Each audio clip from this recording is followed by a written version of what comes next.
এই বয়সে মমতা বন্দ্যোপাধ্যায়ের মতো সক্রিয় গতিশীল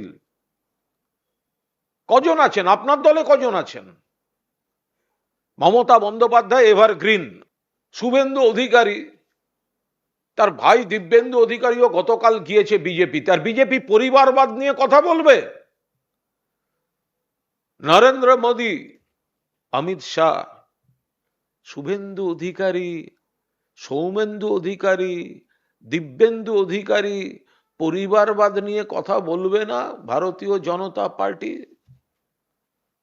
এই শুভেন্দু অধিকারী তো একটা সময় বিজেপি হটাও বলতো, মোদি হটাও দেশ বাঁচাও। শুভেন্দুকে চোর বলেছে তো বিজেপি, ভিডিও দিয়েছে বিজেপি, সিবিআই চেয়েছে বিজেপি।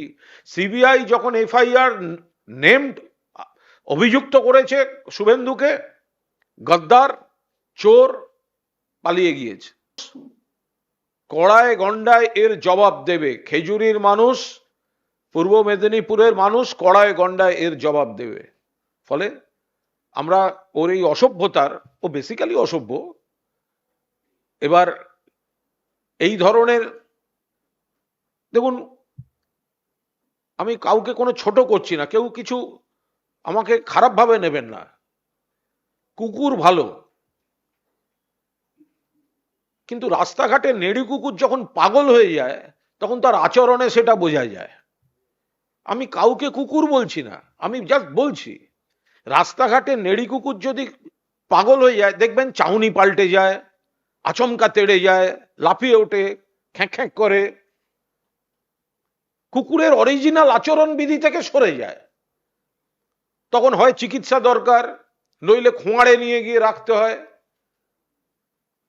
তো কিছু কিছু ক্ষেত্রে এইসব জিনিসগুলো, আমি কারুকে বলছি না, এটা কেউ ভাববেন না আমি শুভেন্দুকে পাগলা কুকুর বলছি, এটা কিন্তু কেউ ভাববেন না। শুভেন্দু কেন পাগলা কুকুর হবে? ও তো মানুষ। কিন্তু এই ধরনের আচরণ সমাজে যখন রাস্তাঘাটে চলতে গেলে দেখলেন পাগলা কুকুর, তো কি করবেন তখন?